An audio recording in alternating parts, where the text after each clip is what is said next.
Good day, everyone. This is Miss De La Torre, and at this point, we're going to talk about biodiversity and the healthy society. So, we human beings depend on our natural environment and get our resources from, of course, our nature, right? And our natural resources. This is for us to survive. And aside from humans, okay, environment has taken good care of its inhabitants since life flourished on this particular planet. However, the rise of civilization started to have the concept of power and status. And because of that, overconsumption of resources became a common practice without thinking of its consequences. So, for us to promote a healthy society, we must define and look deeper into the natural world. So, in this particular lecture, we're going to discuss our interconnection with each other and the environment. Let's start by defining what biodiversity is. As you may notice in this slide, no, it comes from the prefix bio, which means life, and the word diversity, which is another term for variation. So, simply put, biodiversity refers to the number of variety, okay, or variability of living organism. Pag mas marami yung pagkakaiba or yung variations, okay, ng living organisms, mas biodiverse siya. Let's try to apply that concept in this slide. So we have sample A and sample B. Which one is more diverse? You can pause this video and share your answer in our LMS. Obviously, sample A is more diverse than sample B because with sample B, we only have two species of organisms. We have butterflies and ants. Whereas in sample A, we have butterfly, dragonfly, and a bug or beetle, right? So again, the more variable or the larger the variation existing among living organisms, the more diverse it is. Now, let's dive into the major concepts of biodiversity because biodiversity is a very vast term. Okay, so let's start with the idea that again, living organisms are numerous. Ibig sabihin, marami. Okay, from small to large creatures. Okay, it is composed of several species or groups. Okay, yung mga langgam, hindi yan lahat pare-parehas. Kahit maliliit sila, we are seeing differences. Merong red, merong black, may malaki, may maliit, meron pa ngang may pakpak, merong wala, no? And even if they are of same species, meron pa ring iba't ibang like differences within them. So later on, we'll talk about it deeper. Okay, once we talk about the three components of biodiversity, but that's the idea.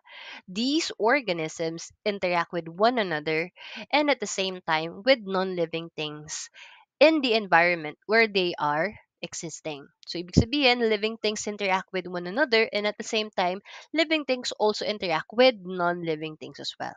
Okay? Number two in here says that living organisms are abundant in a habitat. Okay, so we can see this if a specific habitat provides and supplies all the foods and the requirements that those living organisms need. You are going to expect na mababa ang living organisms or ang mga nabubuhay na organisms sa isang lugar if that particular habitat doesn't support their needs properly.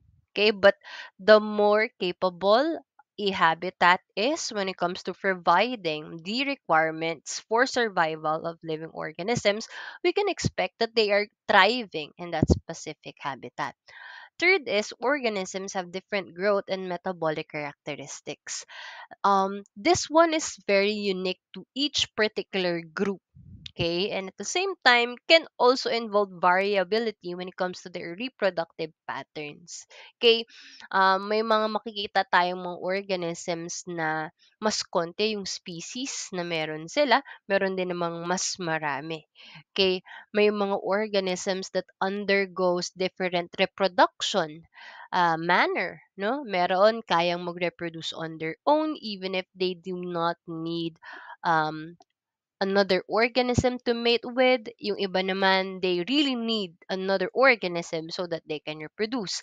There are some species that actively participates in metamorphosis, no, like in the case of butterflies, no, they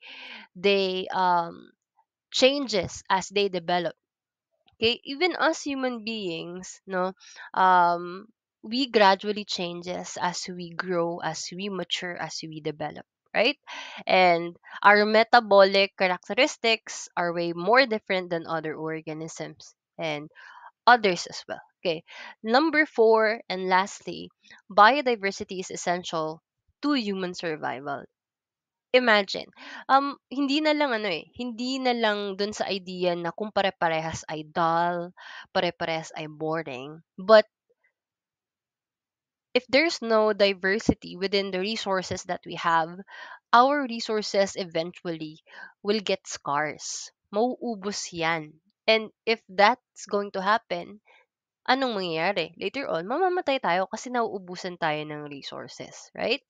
Now, let's proceed into the three components or levels of biodiversity. So, levels po siya. Ibig sabihin, merong nasa pinakamababa or pinakamaliit na level, scaling, at meron mang malaki.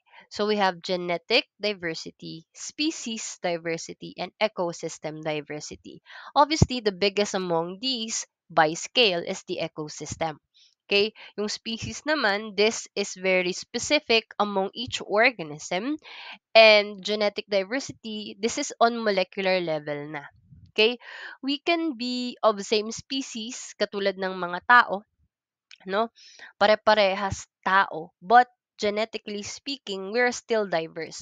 Pwedeng same tayo ng mga magulang, pwedeng magkakapatid tayo, pero kahit magkakapatid, not unless identical twins, no, biologically, magkakaiba tayo ng genes. So let's try to start first with ecosystem biodiversity. Ano nga ba yung ecosystem? So, as the slide suggests, this is a geographic area where living organisms interact with each other and their environment. Again, dito babalik yung interaction of what? Living things to another living things and living things with the non-living thing component of an ecosystem. Okay? Because living things cannot thrive, living things cannot live um, solely by depending on other living organisms. Again, we need non-living things to survive as well. Okay, and non-living things also need us so that those can be managed or these can be managed.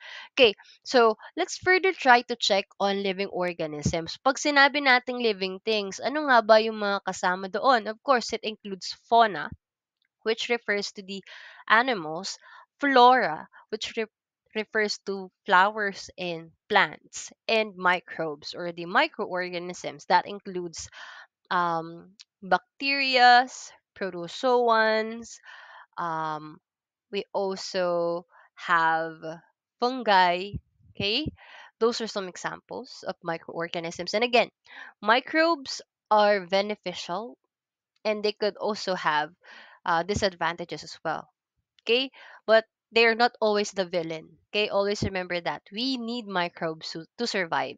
Okay, because they're one of those that plays a major role in what? Returning nutrients back into the soil. Okay, that is very essential for what? Nutrient recycling. Okay, that is an integral part or integral, um, yes, part in an ecosystem. Now, if we're going to check, no, sabi nga dito sa next bullet, ecosystem biodiversity is the largest and most visible component of biodiversity.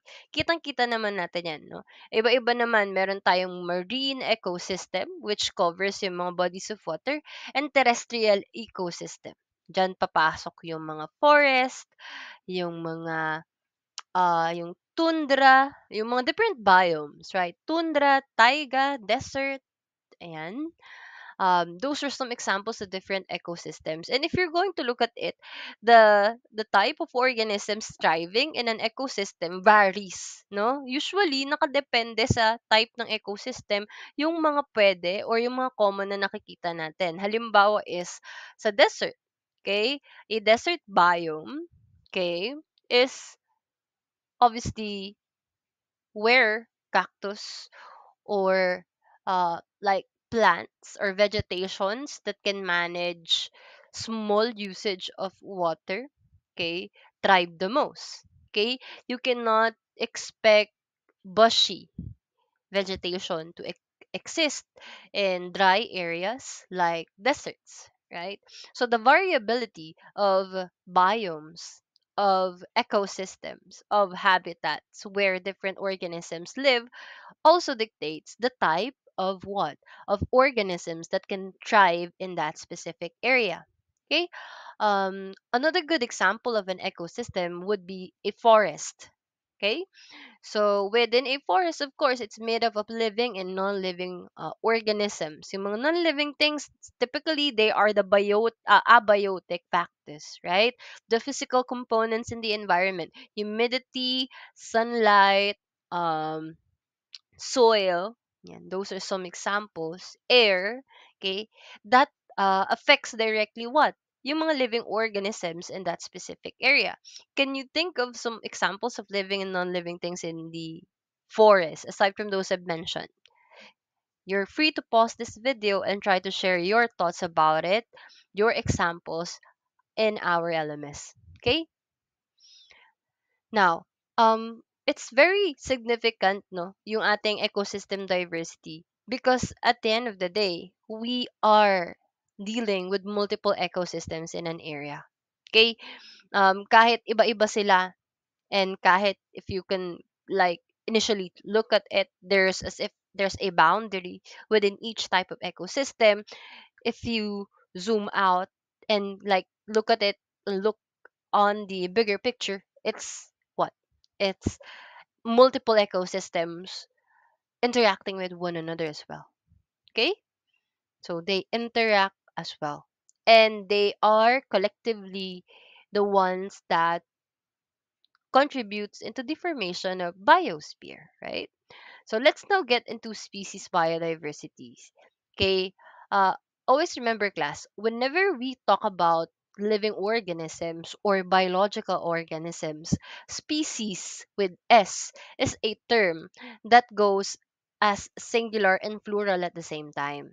Okay, so there's no such thing as species. There's species only. Okay, be it single or multiple. Now, species biodiversity is like the kinds of plants, animals, and other living things that is present in an area. Okay? And if these species rely on each other for survival, they can form simple food chains. I don't think I need to further differentiate food chains from food web, no? Kasi these are concepts mentioned, discussed to us already during our secondary years, no? Food web, simply put, are combinations of food chains that is more complex, right?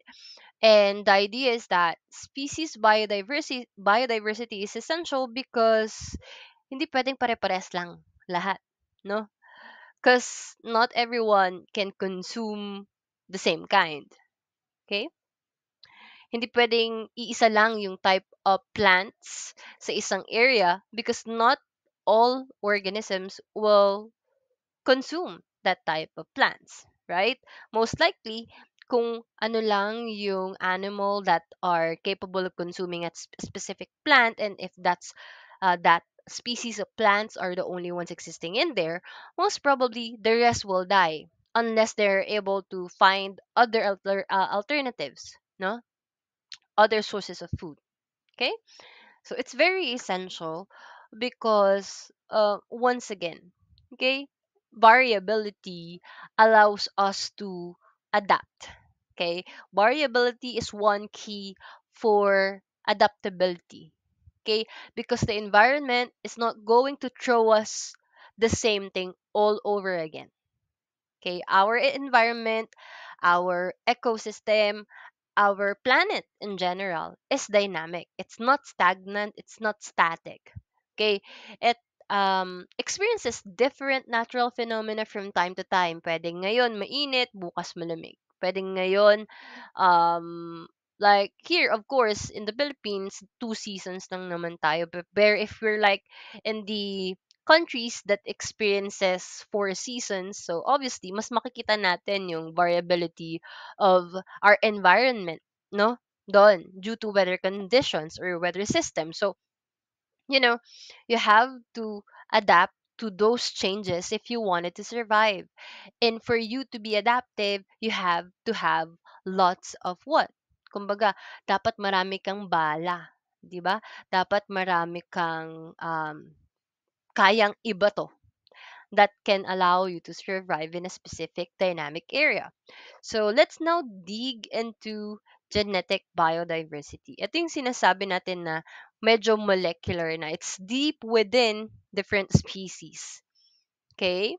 Take note, same species could have differences from each other. Like for example, in our case kanina, yung sinabi ko, pwedeng kunwari, magkapatid tayo, pero again, my traits, there are some traits within me that is different from yours. And that is due to our genetic biodiversity. It's because of our DNA or deoxyribonucleic acid. Okay?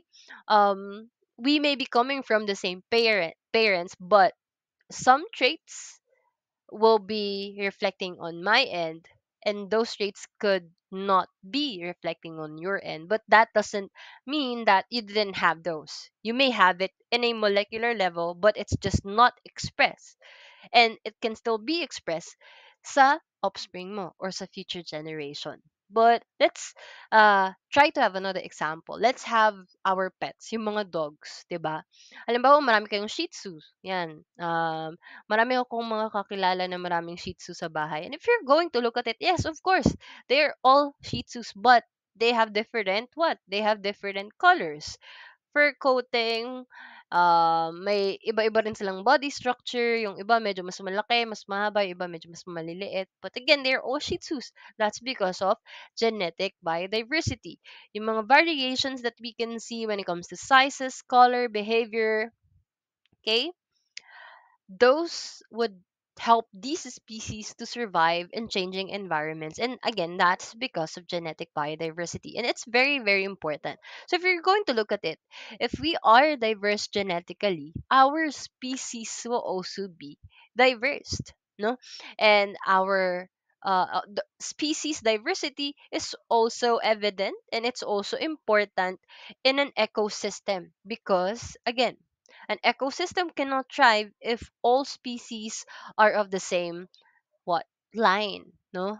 If there's no variation within it, because ecosystem are also interacting within its components and other ecosystem as well. So I hope that is clear. Now that we're done with the different levels of ecosystem, I'm sorry, of biodiversity rather, let's talk about the several factors that negatively affects biodiversity, okay? And can potentially put us no at the brink of another mass extinction. I'm just showing you some pictures right now, but I believe may idea na kayo in mind, no? Paano tayo umabot and what are the different what factors that affects biodiversity negatively.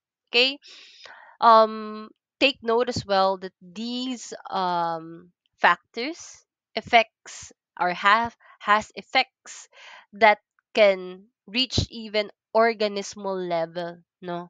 Others naman can be on a larger scale, like ibig sabihin they can affect genetic biodiversity, species biodiversity, and on a larger scale, even ecosystem biodiversity. First off, in our list is habitat destruction, which I think is pretty self explanatory. Unfortunately, loss of biodiversity through habitat destruction can be due to what? Anthropogenic activities. Pag sinabi nating anthropogenic, it is man-made. Okay? It is because of human action. And some examples of anthropogenic activities that results into habitat destruction that later on produces loss of biodiversity includes urbanization. The higher the population of human beings in an urban area, okay, the higher the need, no, for us to urbanize different areas. Diyan papasok yung pagko-convert ng mga agricultural land and ginagawa siyang more developed for residential. Okay? Actually, dun na rin magkakadugtong na eh. Urbanization because of overpopulation, which is another anthropogenic activities, may lead to agricultural land development and conversion. Okay? Which is another anthropogenic activity that affects habitat destruction. And how can you convert or develop agricultural land? You do logging, right? So that's another anthropogenic activity. Another one is that if there's a lot of people in an area, okay, overpopulation nga kasi, so kailangan mo ng maraming resources. One of the primary necessities is water. So you have to create dams so that you can accommodate the need for water. So river damming is another habitat destruction source. And of course, the use of pesticides, herbicides, and fertilizers to accommodate yung ating, yung increasing population. So magkakadugtong sila. And again, they're all anthropogenic activities that destroys habitats one way or another. Another is pollution, though I believe everyone is aware of what pollution is. Okay, let me just reiterate it once again. Pollution is a condition where there's an abnormal increase of what? Concentrations ng mga naturally occurring environmental compounds. So, ano ba yung mga examples nitong mga naturally occurring environmental compounds? Heavy metals, mga radionuclides, lalong-lalo na from nuclear power plants, okay? Nitrates and phosphates that again leaches into the water, what bodies of water because we're using lots of what? Lots of petroleum-based fertilizers, cyanides, agricultural waste, sewage, pathogens, gases, and particulates. And it's not just limited there. Even mas marami pa. Okay? So if there's high concentrations of these naturally occurring environmental compounds na na-mention ko, okay? There's a highly chance na polluted yung specific area na yun.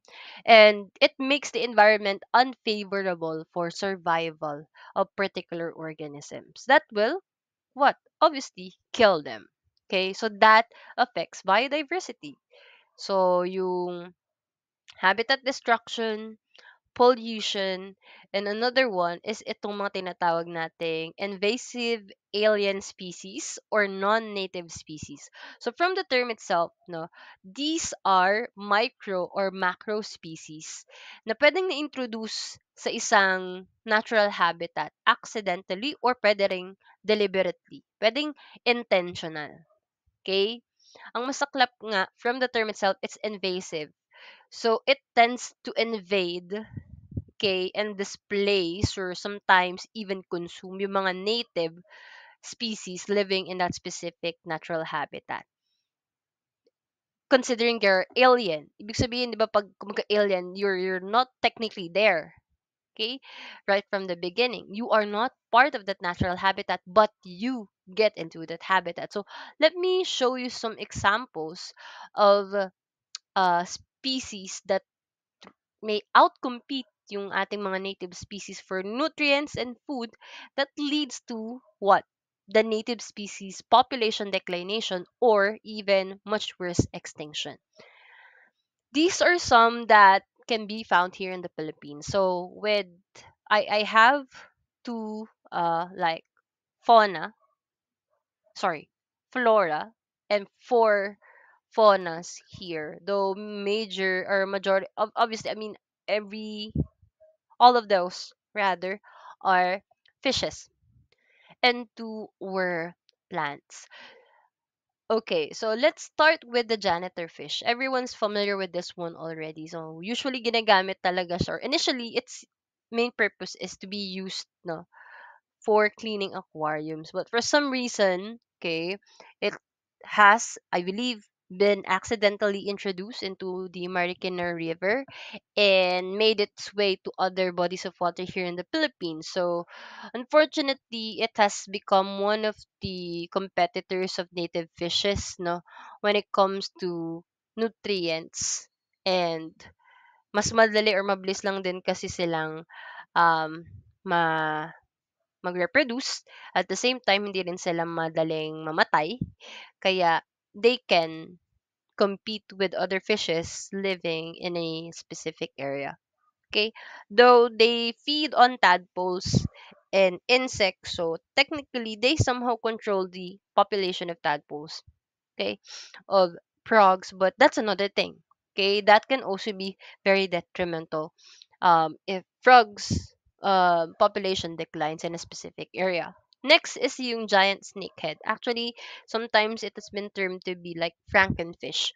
That's because of a lot of things. Like first and foremost, physically, snakehead, obviously kung makikita nyo, it's very large. I mean, it has strong jaws, large mouth, sharp teeth, and it's a predatory fish.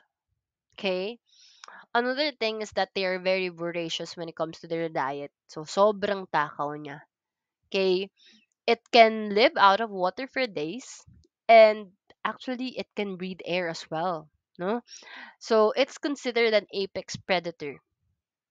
And unfortunately, okay, being an apex predator, it is known to have no natural predators. So it's like, perfectly designed to compete with native fishes for food kung nasaan siya present. So that's the reason why it's an invasive species, and it can consume young other fishes, planktons, and crustaceans. Other fish species can also be consumed by snakehead, and it also consumes frogs, small reptiles, birds, and even crustaceans. Kahit nga mga malilit na mammals, kaya niya rin i-consume. So, 'di ba, if you're going to look at it, it's very voracious when it comes to its diet. Halos wala siyang pinipili. And it can definitely compromise, no, yung thrive the thriving population instead of the native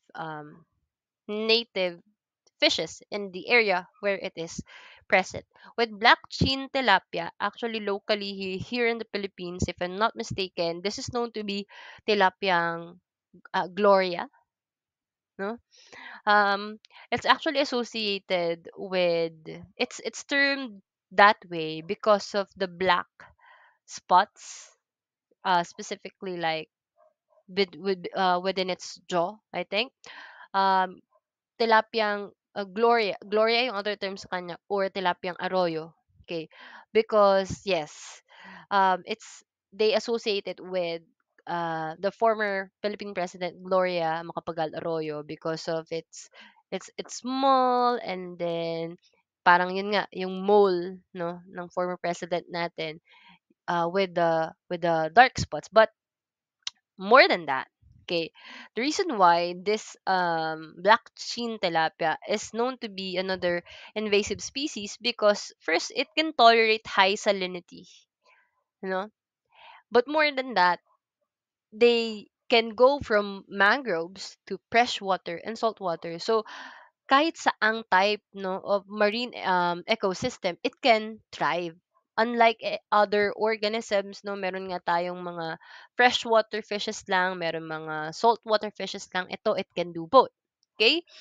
And commonly, though, they can be seen among canals and reservoirs here in the Philippines, and they breed rapidly, leading to them outcompeting other organism. So that's one, or those are some of the things na, makes them quite an invasive species. Another one is this clown knife fish. So, bakit clown knife fish? Mukha nga siyang knife, no? Kung titignan natin. But, more than that, actually, it's known to be an aquarium fish, no? And ginagamit nga rin siyang food fish, eh. Kinakain din siya. But, another thing with clown knife fish is that they're nocturnal. Okay? Usually, they look for food during the twilight. And they are known rather to eat fishes that can fit in their mouth. So, as long as kasya sa bibig nila, kinakain nila yung mga fish na yun. So, obviously, no, they prey on other fishes. They can thrive in stagnant water and with waters that has low oxygen. Other examples of areas where they can also be found are like lakes, swamps, river, and ponds. Especially those na merong mga vegetations and debris on it because they love to hide within those. Okay, so those are like some of the fishes that are considered um, like pests in the marine scene because they can outcompete, no, yung mga native fishes natin. Now let's talk about the last two like invasive species that we got in here. We have Lantana camara. Okay, um with Lantana camara, I think nakikita natin to commonly, and we will it's very easy to say na okay, it's very good, I mean it's very beautiful, no, from the foliage and variegations of the flower. We can say na most likely it's really very great for pollinators, no, because it's very eye catching. Yes, that's correct, no, butterflies and bees love these flowers. But the problem with Lantana camara, actually, it is impacting different key things. Una, economically. Second, what makes it an invasive species because it can also impact human beings and it can also impact other organisms other than human beings. So, una sa lahat, toxic ang leaves nito to humans. Even yung mga berries. So, hindi siya pwedeng kainin. Okay, kahit sa mga dogs, most especially, hindi siya pwedeng basta-basta itanim lang sa isang lugar, lalo na kung meron kang pets. Kasi pag nakain ng dogs yan, mamamatay sila. Okay?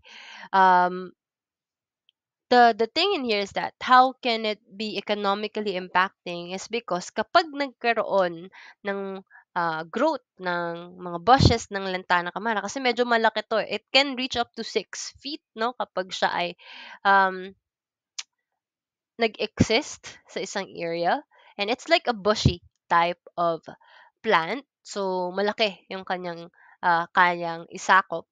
Okay, what happens is that nagkakaroon ng chance na sometimes kapag ito ay natanim sa area where yung mga herbivore herbivores livestock natin ay nandoon, like mga cows and all, they may consume it. And dahil nga toxic yung leaves nito, mamamatay yung mga herbivorous livestock na meron tayo. So, that's how it can be impacting, no, when it comes to what?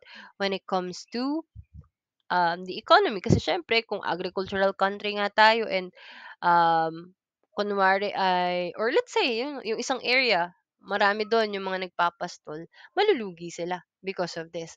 Another thing is that dahil nga um, kita naman natin, no, that this particular species, Lantana camara, is very ideal for pollinators. Tendency is mabilis silang na-i-spread out into different areas. So, mahirap kontrolin yung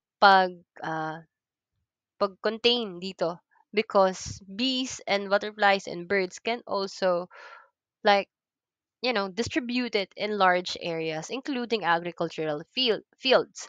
So, other than that, no, sa mga areas kung nasaan sila thrive, they can shade other plants. Okay? And one troubling thing about them kapag sila ay maimimix, no, sa isang area, lalong-lalo na kung sa mga forest natin sila mailalagay, or mag-exist, they can induce what? Natural deforestation. Ma'am, bakit? Because they can block other trees from growing. Ma'am, in what way? Like, hello, bushes lang naman ito ng halaman with flowers. Bakit naman maapektuhan yung mga trees? That's because these Lantana camara have allelopathic chemicals, no? Itong mga chemicals na pinoproduce nila within their root system can affect yung mga adjacent, what? Adjacent plants and trees within them na katabi nila. Okay? Those allelopathic chemicals can induce poor root growth, no? Doon sa mga katabi nilang halaman, therefore killing them. So, you know, walang mas kumbaga 'pag nandun sila, they can affect the growth of other plants that is in that specific area. So, nasi-shade na nga nila yung other plants na ko-compromise pa nila yung root growth nila and like them germinating because of the chemicals that they produce, which are again known as the allelopathic chemicals. Okay? Another thing is that kung magkaroon man ng forest fire, etong mga to dahil nga bushy sila, okay, they can or they are very ideal to create more intense fires.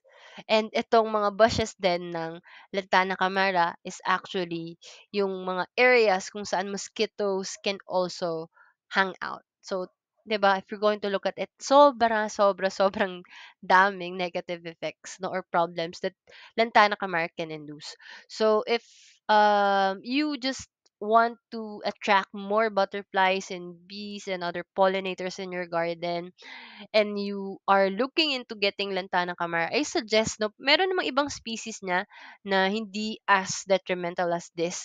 But if merong iba na hindi invasive, I suggest you go for that one instead. Okay? Next is this uh, Chromolena odorata. Okay, ito ay common na nakikita natin sa kahit saan, no? Ito ay actually weeds. And this is uh, locally known as hagunoy, if I'm saying it right. Others are calling it siam weed, and another name for it is devil weed. Now, bakit? Kasi economically speaking, wala talaga siyang economic value, no? But it's an invasive weeds in crop fields. They can actually thrive in very wide range of environment at sobrang bilis pa nilang mag-produce ng mga dense bushes within their area that can overtake almost an entire field easily. And ang bilis nilang mag-overtake or mag-grow. Ang hirap naman din nilang tanggalin, no? And so far, we haven't like come up with an efficient control measure whenever we encounter bunch of these devil weed. So they technically only compete for resources and wala rin namang masyadong gamit sa kanila. But I believe now right now we're trying to look into other things we could do, especially among these invasive weeds and bushes no, that are highly impacting our agricultural sector as well. So those are some no yung mga native or non-native species or invasive alien species or IAS. They are also another factor that can affect what? Our biodiversity. Obviously, hindi mawawala nga din, global climate change. I've already discussed a lot of things about climate change and global warming sa mga previous lessons na na-share ko, no? But in this particular slide, we all know that global climate change induces meltdown of icebergs and sea level rise. And because of that, what happened? First, it increased the amount of rainfalls. Second is that because of this, we're experiencing two hot summers and two cold winters. Like, I mean, for those who experience winter, okay? Frequent grass and forest fires and change in sea temperature, which are very drastic. Because of these, ano nangyayari? Naapektuhan din, no? Metabolically speaking, yung yung iba't ibang organisms or species na meron tayo. Okay? Another one is overexploitation. So when we say overexploitation, this is in any form of use to the flora and fauna that threatens biological diversity. Examples are overhunting, excessive logging, and illegal wildlife trade. Okay? Um collecting. Okay, if we collect them, these actually threatens their proliferation. Kasi like, how can they proliferate, right? How can they reproduce if you're going to get them from their natural environment? And gathering these organisms, especially the endangered ones, for trading, it's actually an act punishable by the law here in the Philippines. It's actually RA 9147. So it's legally um illegal.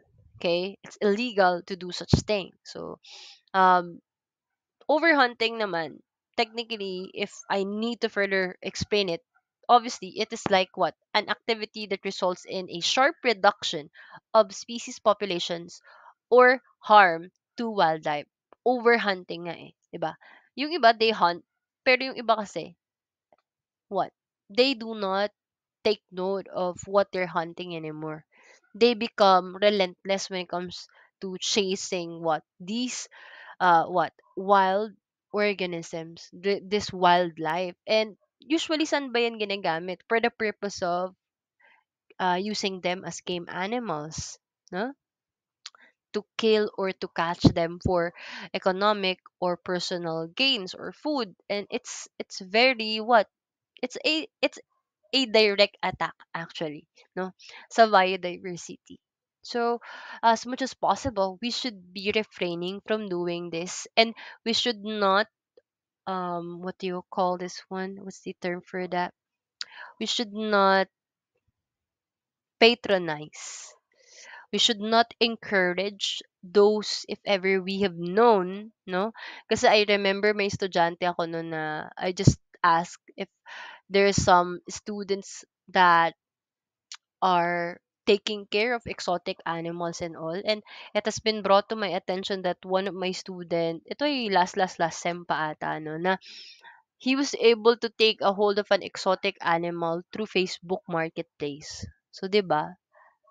Like imagine Facebook Marketplace. It's a very open social media platform, but still parang out in the open we can have access through that. So, we should be doing something about it, no? Illegal logging, on the other hand, we all know it, no? It is when we harvest, transport, purchase, or sell timber, and that's also a violation of the law, and that is equivalent to habitat destruction that may lead to what? Yung pagkawala rin ng mga wildlife natin. And another thing, unfortunately, yung illegal wildlife trade, no, it's actually estimated to be a multi-billion-dollar business that involves unlawful harvest and trade of what? Live animals and plants or parts and products derived from them. Like halimbawa ito yung mga carapace ng mga turtles, yung mga ivory or tusk, no, ng mga elephants. So, those are some examples of wildlife trade. Hindi pwedeng sabihin na pwedeng natural death yung ikinamatay kaya kinuha yung mga parts nila. If you're using it to trade for financial gain, that is illegal. And again, no, I really hope that we could be instruments of, you know, protecting them, not further harming them. Kaya itinuturo ito so that everyone is aware that this is happening. And if you know someone, or if you have like an access to anyone that does this, I hope that somehow you can try to convince them to stop doing it, because again, this is affecting directly our biodiversity. Now, let's talk about some of the ways that we can help to conserve biodiversity. Because class, kung alam nyo lang, Philippines is one of the mega diverse countries, no, in the world. Okay, we are actually number 3 sa Southeast Asia. Okay, and there's a lot of endemic species. Ibig sabihin ng endemic, dito lang sa Pilipinas makikita, no, na both flora and fauna. Okay, and what are some ways that we can do to conserve biodiversity? So we have cell tissue culture, cryopreservation, and even we can do molecular biology and genetics. With cell tissue culture, ang ginagawa natin dito, we do allow propagation or multiplication of organisms at a rapid pace inside a laboratory. Katulad ng mga nakikita nyo dito sa slide, no? We are like providing inside the laboratory, we're providing a source of nutrition. Halimbawa, sa mga halaman, we let them kinukuha or kumukuha lang tayo ng part or ng tissue nila or ng cell nila, and then we allow it to grow sa isang nutrition media that's going to act as the source of their nutrition for them to grow at a rapid pace, no? And this is going to be helpful especially for those highly endangered species, no, na at the brink of extinction, and kailangan nating ma-reproduce. So cell tissue culture is another one way. Next is yung cryopreservation, from the term cryo meaning low temperature. Here, we do preserve, okay, pwedeng cells, tissues, or organelles, or even bone biological constructs of the species that we wanted to preserve. Okay, we subject them at ultra low temperatures, and it's known to be non-lethal, so it's not going to compromise the quality of the things that we are preserving through cryopreservation. Instead, the thing that we're doing is that we're preserving them because very or ultra low temperature can somehow halt, no, or pause yung growth nito ng mga cells and tissues na ito until such time we wanted to reactivate them and use them for reproduction. One good example of this is yung pag-save, no, or pagka-cryopreserve ng ng mga egg cells ng human beings, no. Actually pina-practice na rin yan dito sa Pilipinas, if I'm not mistaken, in St. Luke's, no.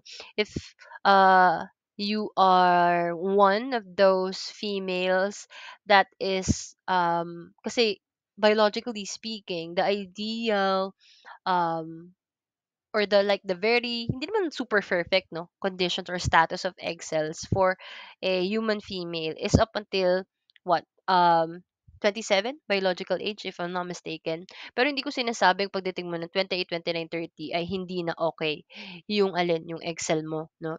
Still you can like, you know, have your own child, given, no, na you'll be able to conceive one.